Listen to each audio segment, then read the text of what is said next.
Olá pessoal, tudo bom com vocês? Me perguntaram aqui no canal sobre o fermento natural e eu vou responder com esse videozinho hoje para vocês. Esse aqui é o meu fermento.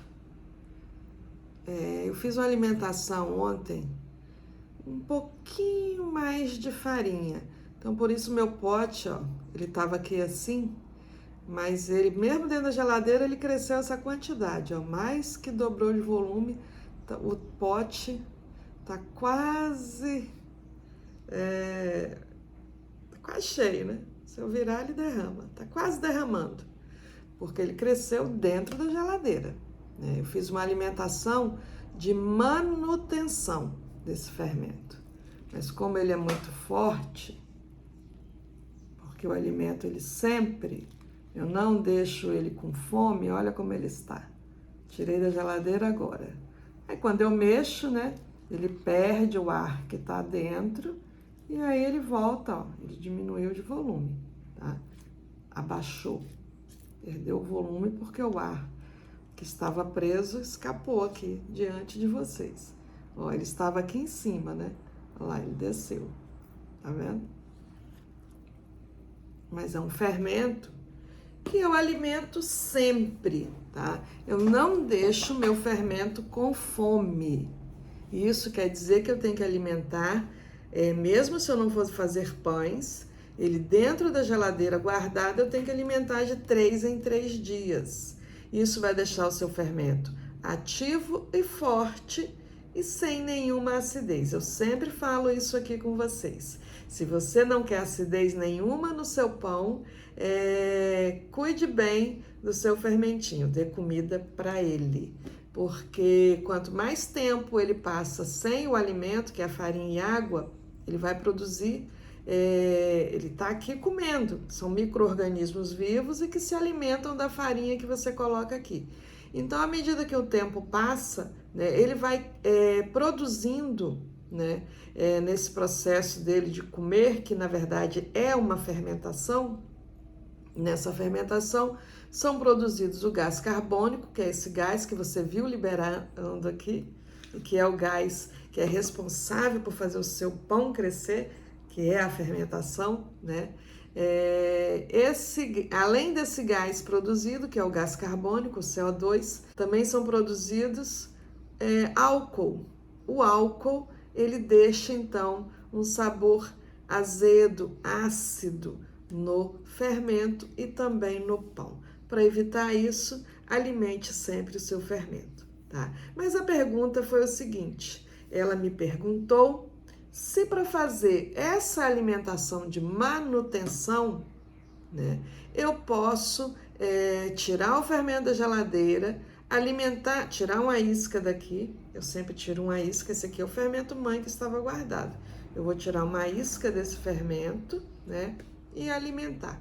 Então ela me perguntou se eu posso alimentar com ele frio, tirei da geladeira e alimento imediatamente, e se preciso esperar ele dobrar de volume para guardar novamente na geladeira. Então, como é que faz? Não precisa esperar, pode alimentar com ele frio, tirou da geladeira, tira uma isca, alimenta e imediatamente guarde na geladeira.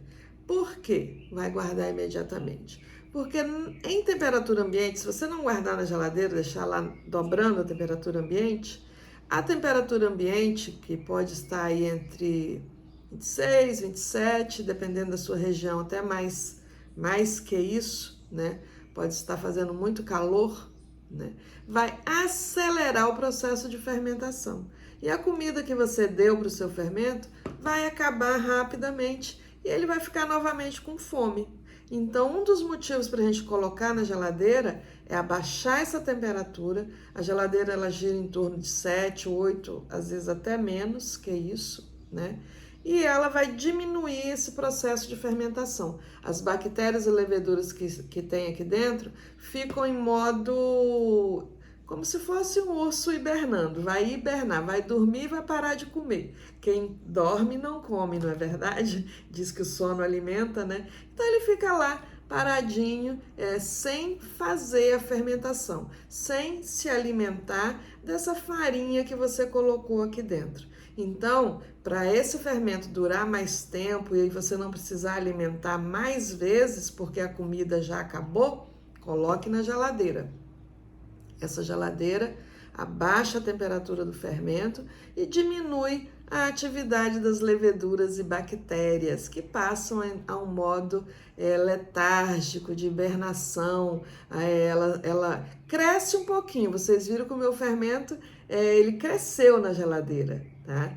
Porque esse fermento está muito forte, né? E eu alimentei ontem, eu coloquei uma proporção um pouco mais forte, né? E por isso ele cresceu na geladeira, cresceu uma quantidade, cresceu de forma mais lenta, menos rápida do que se fosse fora da geladeira. Se fosse fora da geladeira, ele teria transbordado dentro desse potinho, tá, pessoal? Então, na geladeira a atividade diminui e ele aguenta mais tempo. A comida que você deu vai demorar mais tempo para acabar e você pode alimentar de 3 em 3 dias. Mesmo se na sua cidade for uma cidade de uma temperatura mais fria, né? Às vezes tem cidades que a média anual bate aí em 22 graus, 23 graus, às vezes até menos. Mas eu indico guardar na geladeira também. Porque na geladeira você tem uma temperatura sempre constante, não há variação dessa temperatura. Ela vai ser sempre 8, 9 ou 7 graus. E isso ajuda a manter essas leveduras e bactérias no modo soneca. Ela não vai acordar e não vai ter atividade fermentativa. Fora da geladeira, essa temperatura varia, tem horas do dia que vai ficar um pouco mais quente, depois volta a ficar mais frio. Então, causa um desequilíbrio nas suas bactérias, isso daí, até com o pão. Por isso que eu falo, guarde sempre seu pão na geladeira para fazer a longa fermentação, porque na geladeira a temperatura é sempre constante e vai dar um equilíbrio na fermentação. Ela vai acontecer sempre por igual, tá ok, pessoal? Então, eu espero ter ajudado vocês com essa dúvida e a minha seguidora que fez a pergunta, né? Então, é isso mesmo, alimente, tire da geladeira, tire uma isca, alimente e guarde imediatamente na geladeira. Assim, o seu fermento vai durar mais tempo sem precisar ser alimentado. Totti! E agora o Totti resolveu cavucar aqui do meu lado. Por isso interrompi o vídeo, tá, pessoal? Então é isso aí. Ó, ele continua cavucando aqui do meu lado. Seu cachorrinho também faz isso? Ele adora. Eu acho que é tentando enterrar o osso, né? É um instinto. Totinho! Ah lá, parou agora. Então é isso, pessoal. Espero que tenham gostado desse vídeo e que tenham ajudado a vocês. Tchau, tchau.